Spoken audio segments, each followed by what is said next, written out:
कांग्रेस के 140 साल के इतिहास में 86 अधिवेशन हुए। इसमें 6 इसी गुजरात की धरती पर हुए। गुजरात में भी 3 अहमदाबाद शहर में हुए। 600 साल से अधिक पुराना अहमदाबाद हमारे लिए तीर्थ स्थान जैसा। यहाँ साबरमती आश्रम है, सरदार पटेल राष्ट्रीय स्मारक है और बहुत सी यादें कांग्रेस के साथ यहाँ पर दिलाती है। यह अधिवेशन गांधी जी के कांग्रेस अध्यक्ष बनने की शताब्दी है और सरदार पटेल साहब की 150वीं जयंती को भी हम समर्पित हैं। बेलगाम में 26 दिसंबर को हमने अहमदाबाद में एआईसीसी सेशन करने की घोषणा की थी। महात्मा गांधी जी ने सिर्फ हिंदुस्तान को नहीं बल्कि दुनिया को सत्य और अहिंसा का मार्ग दिखाया और इसी तरह से आजादी भी दिलाई। दुनिया के हर देश में उनकी मूर्ति लगी है, डाक टिकट जारी हुए हैं। ये दर्शाता है उनके उसूलों के लिए आज देश कितना सम्मान देता है। कांग्रेस के निर्माण में गुजरात का अमूल्य योगदान रहा है। यहाँ पैदा हुए 3 महान हस्तियों दादाभाई नौरोजी, गांधी जी, सरदार पटेल जी कांग्रेस का नाम दुनिया भर में रोशन किया। यह हमारी कांग्रेस पार्टी के अध्यक्ष भी रहे हैं। हमारे महान नेता सरदार पटेल ने भारत के राजे रजवाड़ों का एकीकरण करके एक मजबूत राष्ट्र बनाया। इस साल 31 अक्टूबर को पूरे देश में हम उनकी 150वीं जयंती बड़े धूमधाम से मनाएंगे। कल हमने उन्हें श्रद्धांजलि के रूप में एक्सटेंडेड सीडब्ल्यूसी की बैठक सरदार पटेल मेमोरियल हॉल में आयोजित की। हमें फख्र है कि नेताजी सुभाष चंद्र बोस गुजरात में ही 1938 में कांग्रेस अध्यक्ष बने। कॉन्स्टिट्यूशन ड्राफ्टिंग कमेटी के चेयरमैन डॉक्टर अंबेडकर का जीवन को प्रभावित करने में भी गुजरात का बड़ा योगदान रहा है। साथियों, जिस जगह हम अपना सेशन कर रहे हैं ये प्रेरणा भूमि है। यहीं से महज 79 सत्याग्रहियों को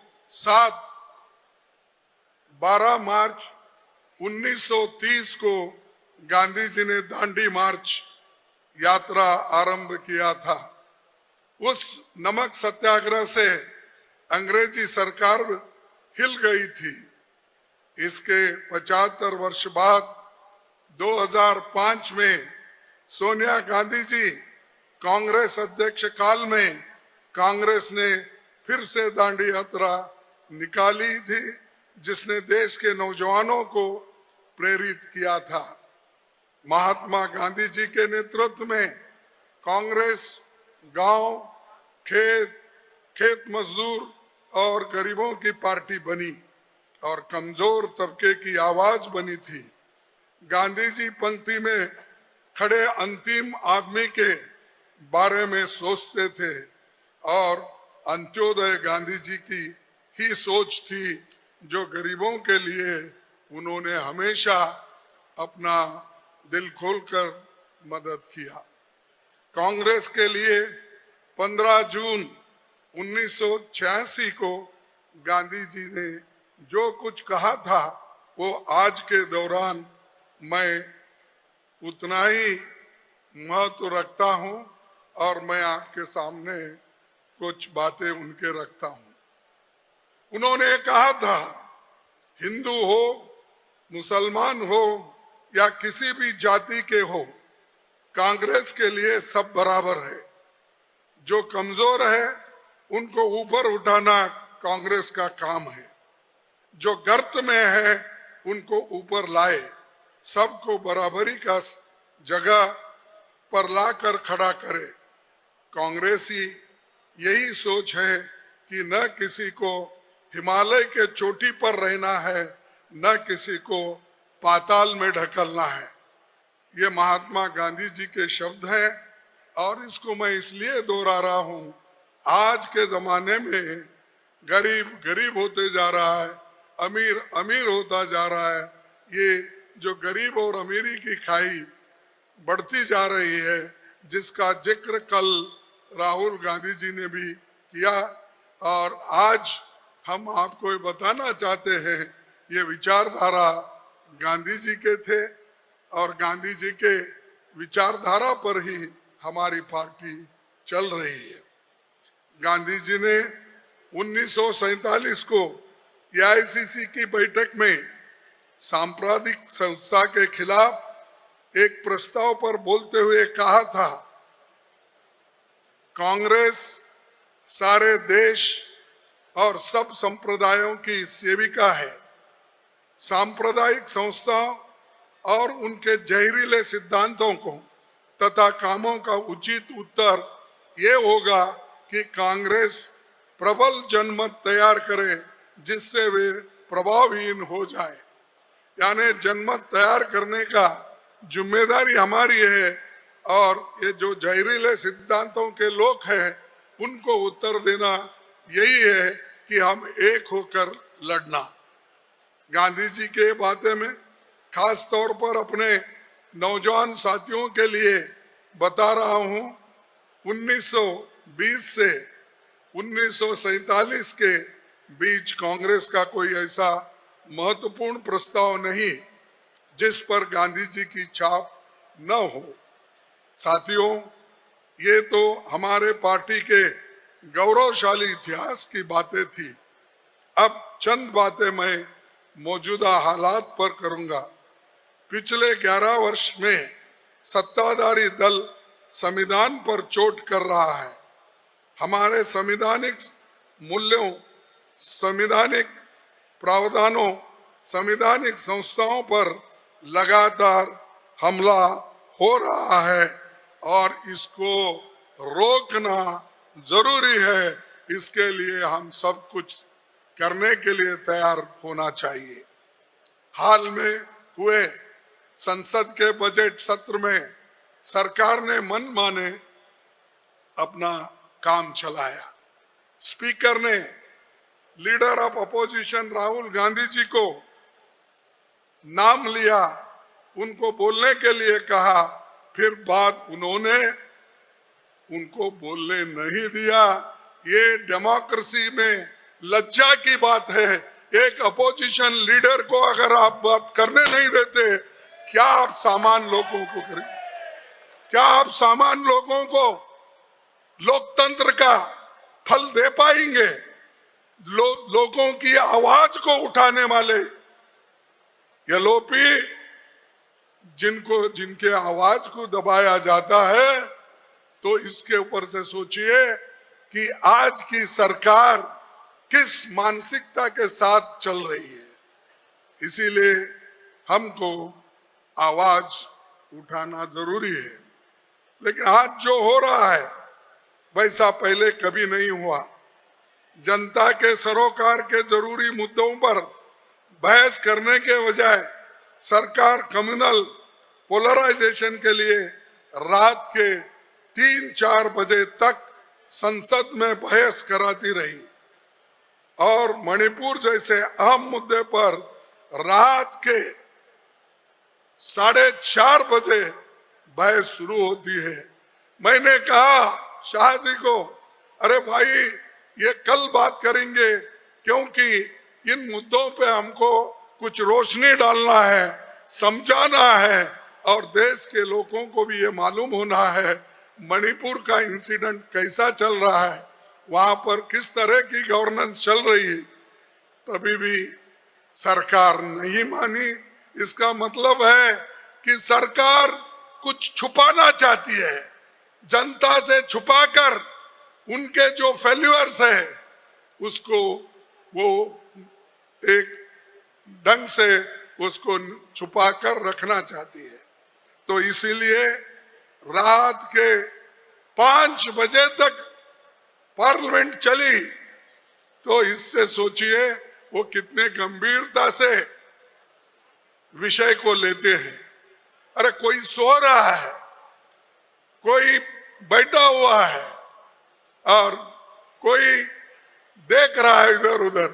ऐसे वक्त वो बिल आती है, जो बिल महत्वपूर्ण है लोकतंत्र में। ये रवैया सरकार का है। इसीलिए मैं कहूंगा लोकतंत्र को खत्म किया जा रहा है आहिस्ता आहिस्ता आहिस्ता। अमेरिका ने हमारे खिलाफ 26% टैरिफ लगा दिया, पर इस पर संसद में बहस नहीं होने दिया, क्योंकि उसी दोपहर में हम इसको उठाए थे, लेकिन उन्होंने इसको माना नहीं। देश की अर्थव्यवस्था में मोनोपोली स्थापित किया जा रहा है। सार्वजनिक संपत्तियां धीरे धीरे निजी हाथों में सौंपी जा रही है। पब्लिक सेक्टर यूनिट्स बेचकर लाखों परमानेंट सरकारी नौकरियां और एससी, एसटी, ओबीसी, ईडब्ल्यूएस के आरक्षण पर चोट की गई है।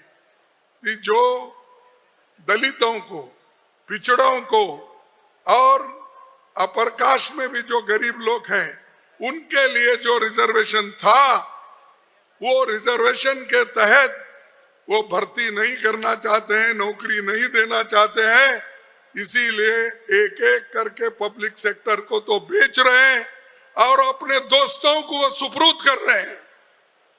तो ऐसा अगर चला तो एक दिन मोदी सरकार और खुद मोदी जी इस देश को बेच के जाने वाले हैं, ऐसा मैं कहूंगा।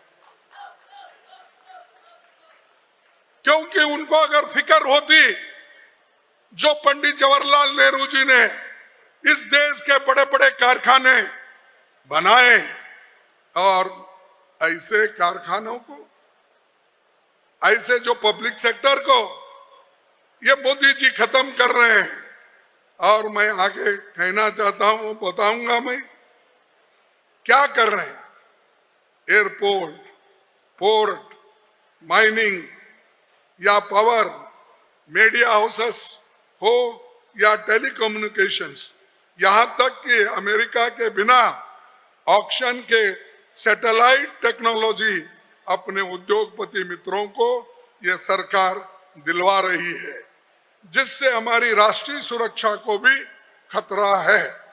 इसीलिए हमको सोचना है, ये कोई व्यक्तिगत बात नहीं है, किसी पार्टी की बात नहीं है। हम, आप और हम मिलके देश के लिए क्या कर रहे हैं, आने वाले पीढ़ी को क्या देना चाहते हैं आप। लेकिन उनके पास कोई उत्तर नहीं। वो सिर्फ कांग्रेस को गालियां देने के सिवाय, कांग्रेस को भला बुरा कहने के सिवाय दूसरी बात वो नहीं करते। आज चुनाव आयोग से लेकर संसद तक सरकार का विस्तार बनाने की कोशिश है। इलेक्शन इंस्टीट्यूशन भी उनके कंट्रोल में है और सरकार हर चीज में आज इंटरफियर करके अपना वर्चस्व हर जगह बिठा रही है। चुनाव में घोटाला हो रहा है। इलेक्ट्रॉनिक टेक्नोलॉजी के एडवांसमेंट के साथ पूरी दुनिया के विकसित देश ईवीएम को छोड़कर बैलेट पेपर की तरफ चल गए हैं। कहीं भी दुनिया में ईवीएम्स नहीं है, सिर्फ भारत में है, वो भी इतना बड़ा देश है। 140 करोड़ लोग लोकतंत्र में विश्वास रखते हैं। इसीलिए मैं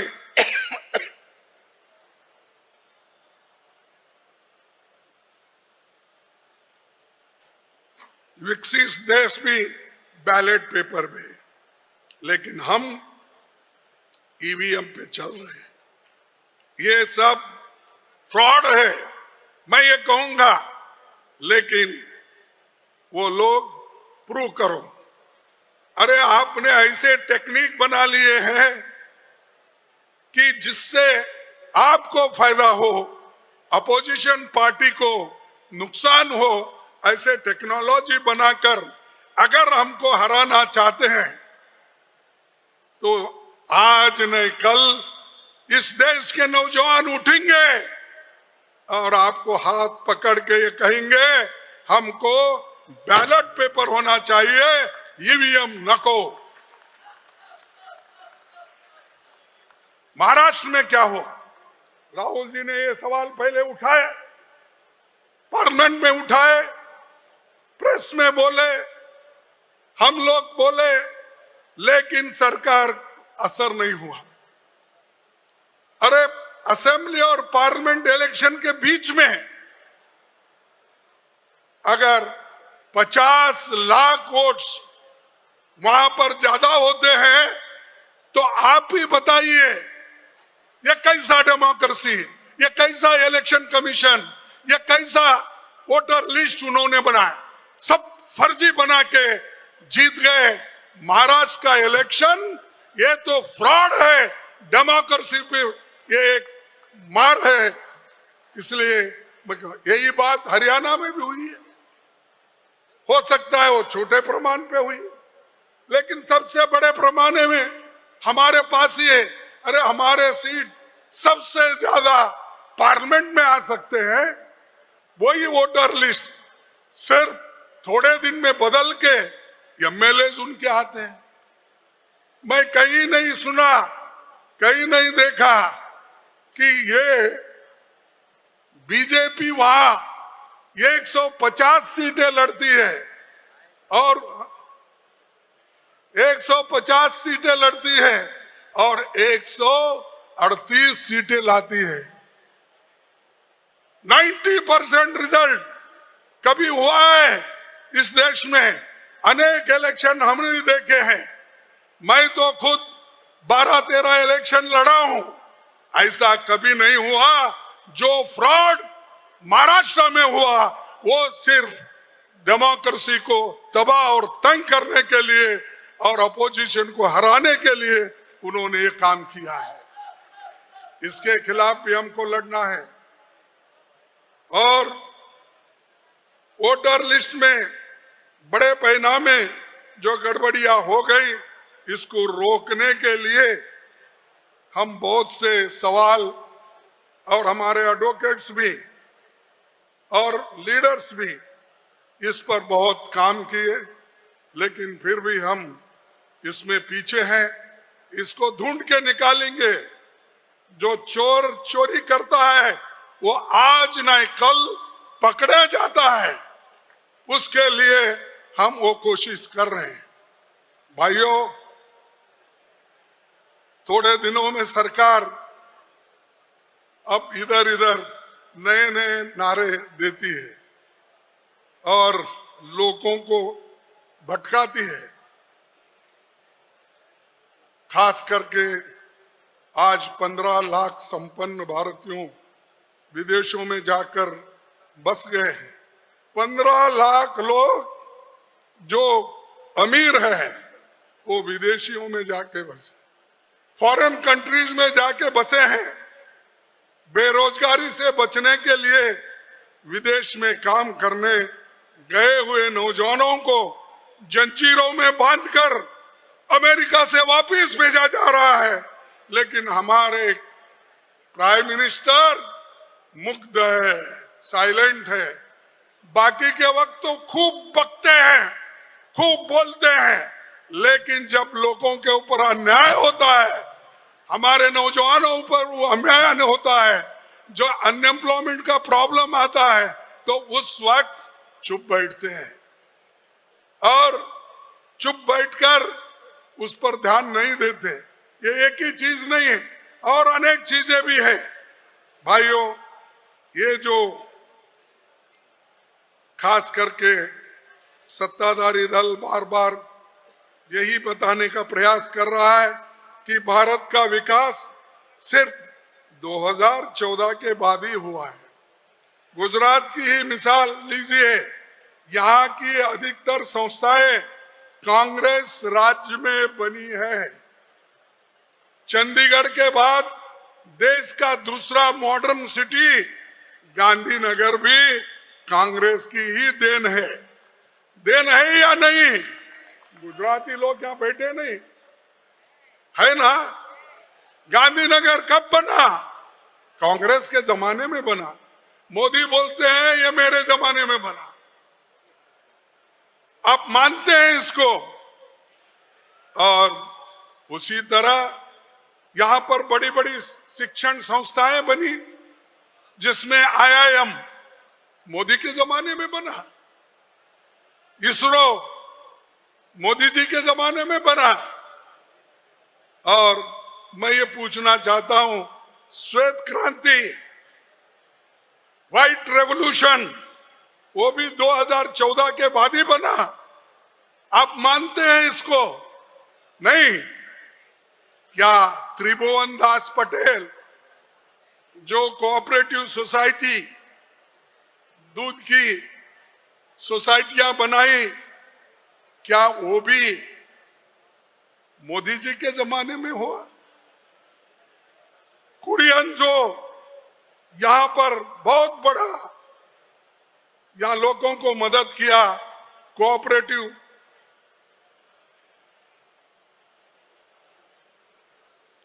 मूवमेंट को उन्होंने अच्छी तरह से काम किया, क्या ये भी 2014 में हुआ?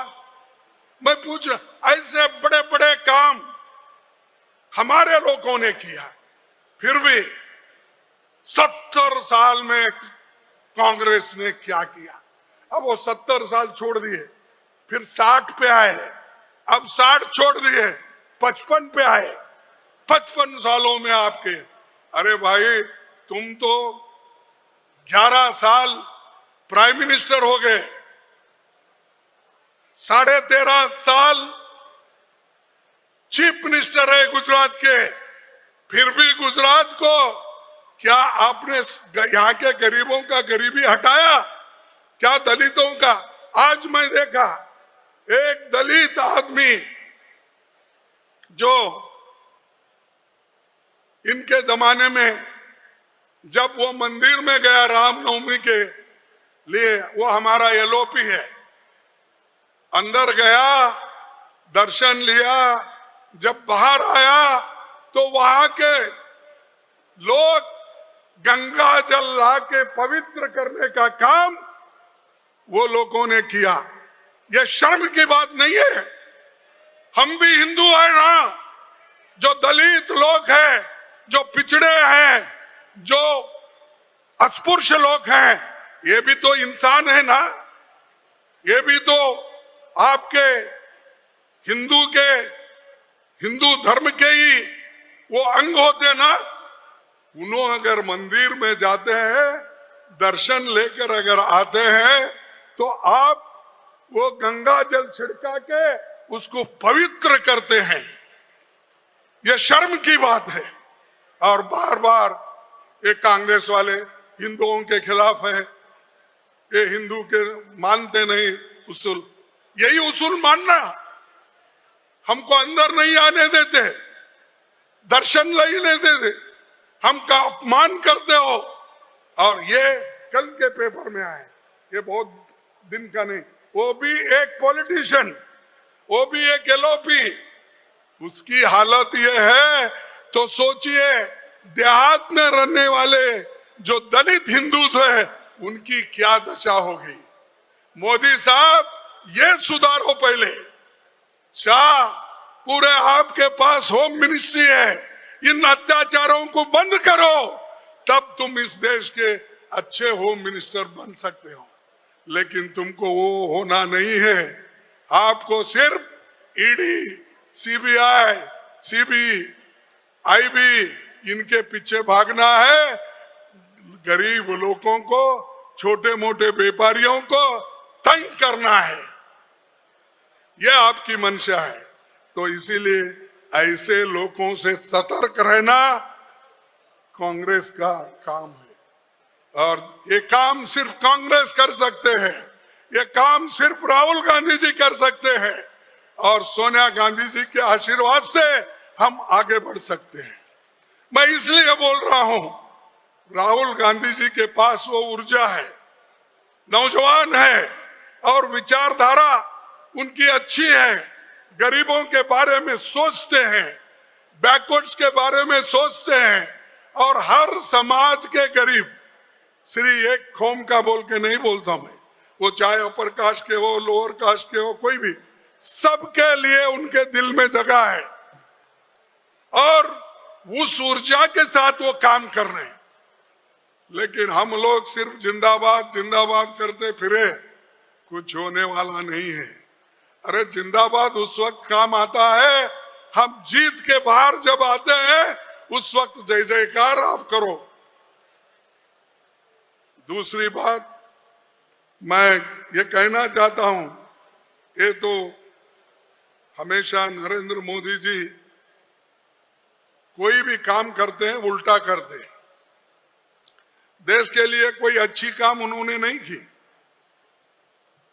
उन्होंने जो Pandit Jawaharlal Nehru ji planning commission establish किए, उसको भी उन्होंने निकाल दिया और अपने मनमाने ढंग से उस इंस्टीट्यूशन को वो चला रहे।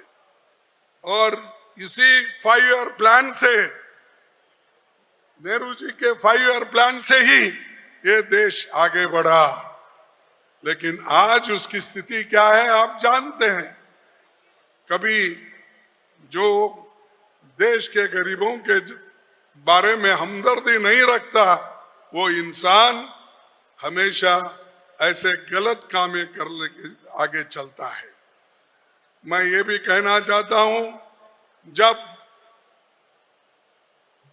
अपने जो आजाद फौज के सुभाष चंद्र बोस, वो जब कांग्रेस प्रेसिडेंट थे, उस वक्त उन्होंने प्लानिंग करने के लिए पंडित जवाहरलाल नेहरू जी को नियुक्त किया था उस वक्त।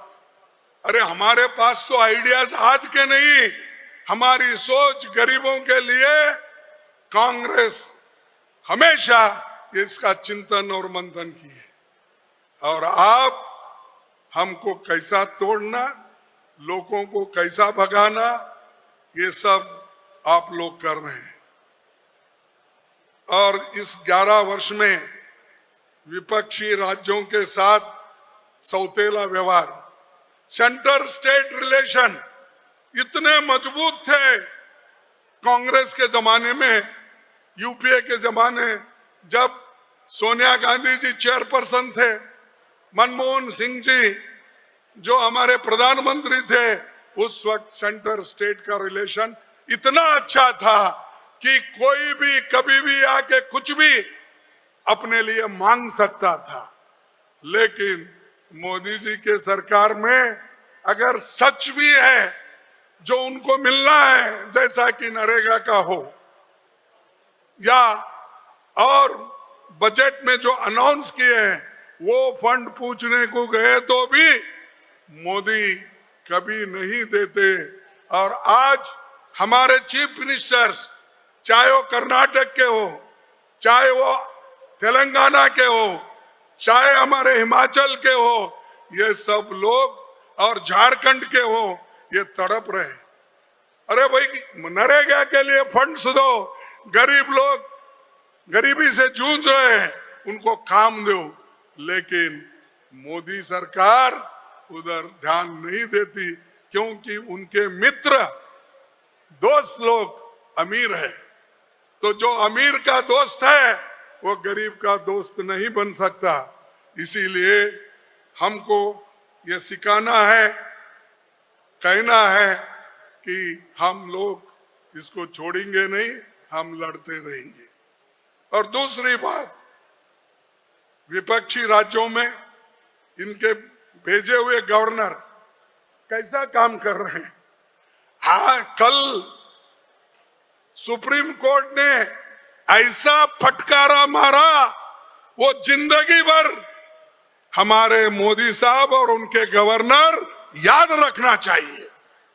आप पढ़े होंगे, पढ़े या नहीं है, यही हमारे लोगों की मुश्किल है, ये नहीं जानते। अरे गवर्नर को तो, जो गवर्नर ने अपने पास बिल रख लिए थे, चाहे तमिलनाडु का हो, चाहे कर्नाटक का हो, चाहे हिमाचल का हो, चाहे तेलंगाना का हो, जा जाके बिल वेस्ट बंगाल का हो, ये बिल्स उन्होंने असेंबली में पास करके भेजा था, वो गवर्नर लेकर बैठ गए थे। और बैठ गए, एक दिन नहीं, 2 दिन नहीं, 1 महीना नहीं, 2 महीने, सालों से। इसीलिए सुप्रीम कोर्ट ने कहा, ज्यादा दिन, आप हिंदी में बोलते ना कुंडली, कुछ सांप ऐसा कर कर कर कुंडली से ऊपर बढ़ता है। हाँ हाँ, कुंडली तो अब नहीं चलेगा। बोले वो आपके पास जो भी बिल है, या पास करो या उसको वापस भेजो, रिजेक्ट करो, लेकिन आप ऐसा ही रखेंगे। और उन्होंने आगे ऐसा ऑर्डर दिया, जो लोग बिल भेजे हैं गवर्नर के पास, वो सारे बिल समझो कि उसको मंजूरी मिल गई, कोर्ट ने दिया। तो उनको ये तो गवर्नर और इस सरकार को थप्पड़ मारे। अरे अगर आप साइन करते जो अच्छा है तो आपको क्रेडिट मिलता, लेकिन आज सुप्रीम कोर्ट को यह कहना पड़ा कि आप गवर्नर जो भी रख लिए हैं सालों से, उसको मंजूरी समझकर आगे का काम करो। इसीलिए हमारे मुख्यमंत्रियों का काम आसान हो गया, बैठे जगह सब कुछ मिला। अब गवर्नर को सलाम मारने की जरूरत नहीं, कभी कभी मारना भी चाहिए, लेकिन अब तो पूरा बिल्स आपको देंगे। और जो प्रेसिडेंट के पास गए हैं और वहां भी पड़े हुए हैं, अननेसेसरली जो रेफर कर रहे हैं गवर्नर सताने के लिए, वो भी, उसको भी मंजूरी सुप्रीम कोर्ट ने डायरेक्शन दिया। तो ये है मोदी जी की गवर्नेंस। और ये मोदी जी सब विपक्षियों को सताने के लिए काम करती है, देश के लिए नहीं, देश के भलाई के लिए भी नहीं है। तो आज वो दिन देखने को मिला, जो गलत काम करते हैं उसको भी थप्पड़ सुप्रीम कोर्ट मारती है। और दूसरा, शिक्षा का आप देखे होंगे, पढ़े होंगे, सोनिया गांधी जी ने एक लेख लिखा था और उस शिक्षा के बारे में उन्होंने पूरा एक पेज लिख कर दिया। आज की शिक्षा कम्युनलाइजेशन हो रहा है, आज की शिक्षा कमर्शलाइजेशन हो रहा है, आज की शिक्षा जो गरीबों के हाथ वहां नहीं पहुंच सकते ऐसे हैं। इसीलिए इस शिक्षण व्यवस्था को बदलना चाहिए, ये मैडम गांधी जी का कहना है और हम लोगों का भी वही कहना है। हम बार बार पार्लियामेंट में इसको उठाने की कोशिश किए, लेकिन अच्छा हुआ सोनिया गांधी जी ने इसको लिखकर लोगों को समझाया। और दलित, आदिवासी, पिछड़े, अति पिछड़े, गरीब बच्चे उच्च शिक्षा से दूर होते जा रहे हैं। सरकार की नाकाबिलियत की वजह से युवाओं को एक बड़ा वर्ग ऐसा तैयार हुआ है, उनको उच्च शिक्षण लेते हुए भी उनको कोई नौकरी नहीं मिलती। वो छोटे नौकरी पे काम करने के लिए आज तैयार है। ये है मोदी, ये है बीजेपी सरकार। भाइयों, किसानों का आंदोलन ये सरकार बार बार कुचल देती है। मैं आपकी आमदनी दोगुना करूंगा, क्या क्या नहीं बोले, इतना झूठ बोले, शायद वो डिक्शनरी में झूठ शब्द ही उन्होंने बार बार सीखा है, दूसरा वो शब्द वो सीखे नहीं काम करने का। 2 गुना दूंगा, डिमोनेटाइजेशन करके नए देश का उद्धार करूंगा। इसीलिए मैं आपसे ये विनती करूंगा कि ये जो मोदी जी के करतूत है, इसके खिलाफ हमको लड़ना चाहिए। केंद्र सरकार ने जब महिला आरक्षण कानून बनाया तो कांग्रेस पार्टी की मांग थी कि इसे तत्काल लागू किया जाए। ये तो हमने किया, लेकिन उसको लागू नहीं कर रहे। सोनिया गांधी जी ने बहुत कोशिश करके इस बिल को पास करवाया, लेकिन ये बीजेपी सरकार सो रही है। हम चाहते हैं कि वो इसको जल्द से जल्द इंप्लीमेंट करना चाहिए। साथियों, आदिवासियों के जल जंगल जमीन के संरक्षण के लिए कांग्रेस की सरकारों ने अलग अलग समय पर अनेक कानून बनाए। जल जंगल रक्षा के लिए लैंड एक्विजिशन, जो राहुल गांधी जी ने खुद इसके लिए बहुत मेहनत की। ऐसे अच्छे कानून जनता के हित में कौन कर सकते हैं? वो सिर्फ कांग्रेस कर सकती है, और कांग्रेस ने करके दिखाया। जो भी हो, फूड सिक्योरिटी हो या कंपलसरी एजुकेशन हो, ये सारी चीजें हम लोगों ने किया है। और दूसरी चीज, ये आदिवासियों को बीजेपी क्या करी है, पाप विचारों को उनको वनवासी बोल रहे हैं। अरे आदिवासी इस देश के लोग हैं, पहले से यही पैदा होके यही रह के वो मूल निवासी है। उनको बीजेपी वाले बोल रहे हैं ये अपना वनवासी है। ये नया शब्द ही मालूम हुआ, ये कहीं कोई सुना नहीं। वनवासी बोल के उनको अलग करना चाहते हैं, और जो मूल निवासी है, चाहे वो दलित हो, चाहे वो कमजोर लोग, और जो भी शेड्यूल ट्राइब के लोग हो, उनको अलग करके डिवाइड करने की कोशिश करी है। भाइयों, और बहुत से बातें हैं, और दलितों के ऊपर इतना अत्याचार हो रहे हैं, लेकिन कोई पूछने वाला। कांग्रेस के जमाने में अगर छोटी बात भी होती, कहीं गलती होती, तो बहुत बवाल मचता था। टीका टिप्पणी लिखने वाले भी खूब लिखते थे, टीवी में दिखाने वाले भी खूब दिखाते थे। भाई इतने अत्याचार हो रहे हैं, कहाँ है हमारे पत्रकर्ता, कहाँ है हमारे टीवी वाले, कहाँ है हमारे लीडर्स? सब बच गए, सब देख रहे नहीं, क्योंकि उनके मालिक अमीर लोग हैं, और जो सब मोदी के पास बैठे हुए हैं, क्योंकि मालिक लोग डरते हैं सच बात। इसीलिए आज फ्रीडम ऑफ स्पीच का भी या फ्रीडम ऑफ राइटिंग, इसका भी बंद हो गया है। और एक हमने ये राहुल जी बार बार उठाए, जो सेंसस की बात है, 2021 की सेंसस लाओ, तभी शेड्यूल क्लास बैकवर्ड्स को उनका रिजर्वेशन ठीक ढंग से मिलेगा। और 2011 के जनगणना आंकड़ों पर चल रहे हैं, उसको अगर हम इंप्लीमेंट करेंगे तो ही हमको 14 करोड़ लोग नेशनल फूड सिक्योरिटी एक्ट के अंदर आएंगे और बाकी योजनाओं के फायदे वो लोगों को नहीं मिल रहा है, वो मिल पाएंगे।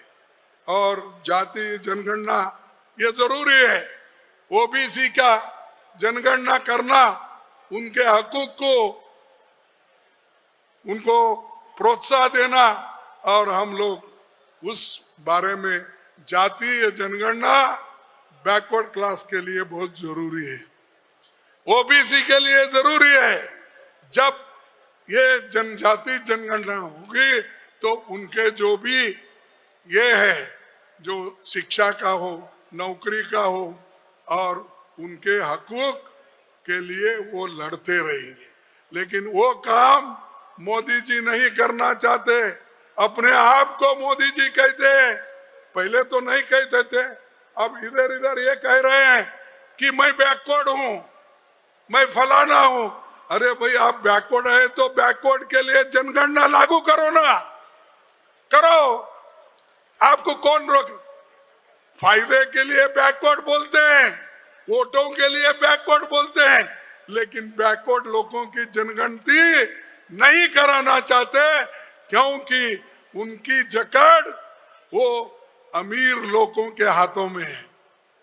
और जो लोग पहले से ही ये गरीबों को कुचलने वाले लोग जो भी है, उनके साथ वो है। इसीलिए दोस्तों, हमको ये भी लड़ना है और इसके लिए भी हमको काम करना है।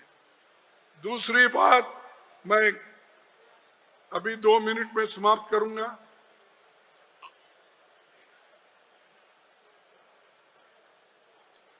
बहुत से बैकलॉग वैकेंसीज है और एमएसएमई यूनिट्स बंद हो गए हैं। अब लोगों को नौकरी नहीं मिल रहा। 5 वर्षों में एमएसएमई यूनिट्स 5 लाख बंद हो गए। और कल देख रहा था मैं, क्या परसों, मोदी जी का भाषण 10 लोगों को बिठा के उन्होंने पूछ रहे थे, मुद्रा योजना कैसी है, कितना फायदा आपको हो गया। आप देखे होंगे टीवी पे। ये मोदी जी सिर्फ पब्लिसिटी के लिए काम करते हैं, और वो भी छुप छुप के, घर में बुला के। अरे मैदान में आओ, लोगों को मिलो, आपकी गवर्नेंस कैसी है लोगों से पूछो। अपने घर में 8-10 लोगों को बुला के नहीं पूछो। इसको आपको अंदाजा नहीं मिलेगा कितने अनएम्प्लॉयड है, कितनी बेरोजगारी है, कितने एमएसएमई बंद हो गए हैं, तभी मालूम होगा। लेकिन वो कभी आते नहीं और लोगों की बात सुनते नहीं। उसके बाद आपको तो मालूम है, 2 रुपए बढ़ा दिए सिलेंडर, डीजल, पेट्रोल, कच्चे तेल, सब पे 2-2 रुपए बढ़ा। और वो कहते थे मैं कम करूंगा।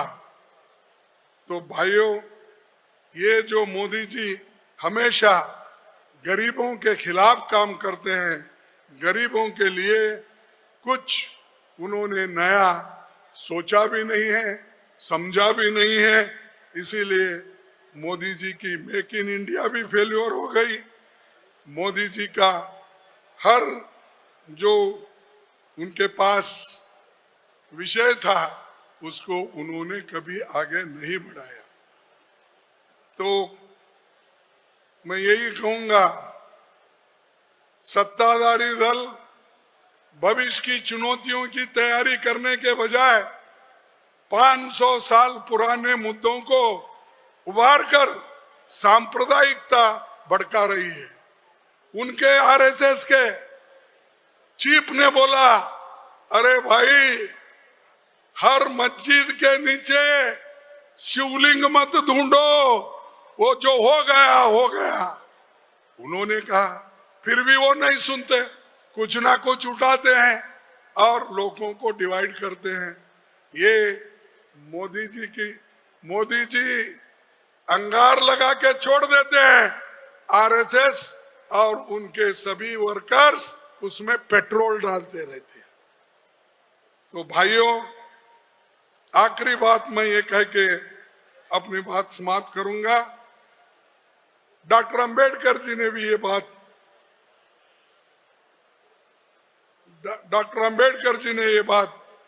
कही थी, यदि राजनीतिक दल अपने पंथ को, देश के पथ को देश के ऊपर रखेंगे तो हमारी स्वतंत्रता एक बार फिर खतरे में पड़ जाएगी और स्वभावतः हमेशा के लिए खत्म हो जाए। हम सभी को इस संभाव्य घटना का दृढ़ निश्चय के साथ प्रतिकार करना चाहिए। हमें अपनी आजादी की खून के आखिरी कतरे के साथ रक्षा करने का संकल्प करना चाहिए। ये अंबेडकर जी ने कहा। हमको देश की रक्षा करना और हमारे संविधान को बचाने का जो मुहिम हमारे राहुल गांधी जी ने उठाया और पूरा देश भारत जोड़ो यात्रा में जुड़ गया, मिल गया और उन्होंने जो वो बातें कही अभी लोगों के कान में गूंज रहे हैं। तो हमको ये सब मिलके वो जो चीजें हैं उनको भी आगे लेके जाना है और नए पीढ़ी को भी हम ये कहना है कि हमारे लोग ये नए उसूलों के साथ आगे बढ़ेंगे। और एक मैं नेहरू जी ने कहा था,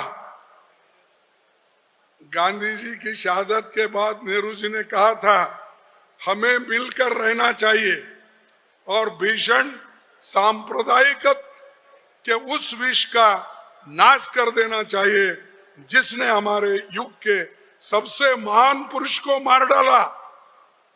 ये नेहरू जी के वर्ड है। जब गांधी जी को मार डाले, गोली मारे, तब उन्होंने कहा कि ये हमारे युग के सबसे महान पुरुष को मार डाला और ऐसे लोगों के ये जो उसूल है, आइडियोलॉजी है, उसको खत्म करना चाहिए।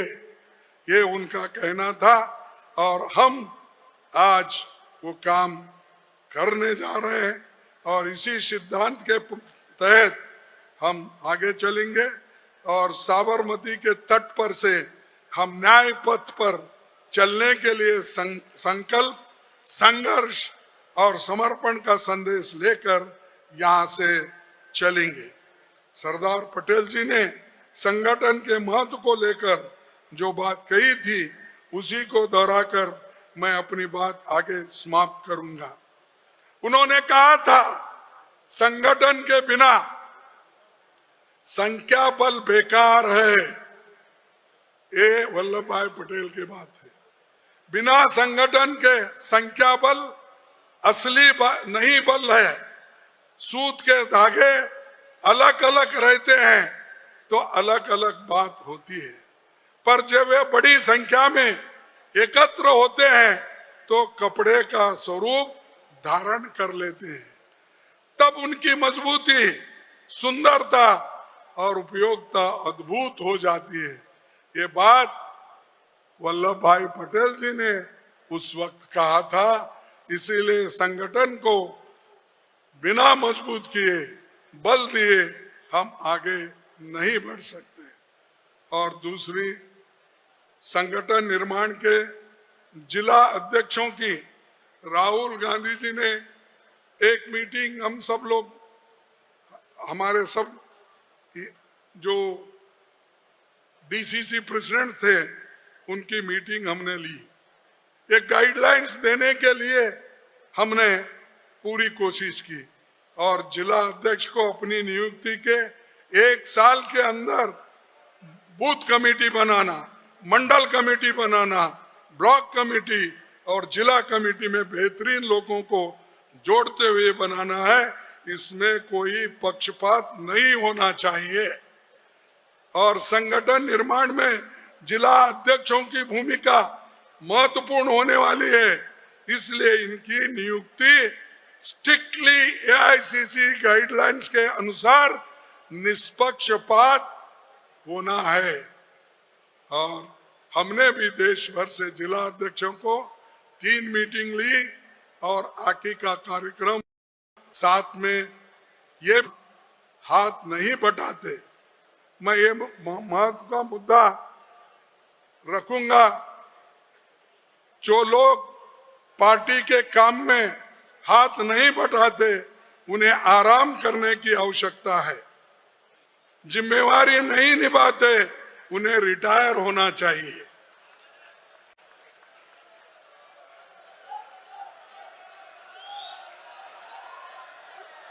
और हमने और राहुल जी ने जो एक प्रोसेस किया, इनपुट लिया, हम भविष्य में कैंडिडेट सिलेक्शन के प्रोसेस में जिला अध्यक्षों को इन्वॉल्व करने वाले हैं। गुजरात के साथियों को मैं कहना चाहूंगा कि आप संकल्प लेकर अपने घरों से निकल पड़िए। सफलता आपके कदम छूने के लिए तैयार है।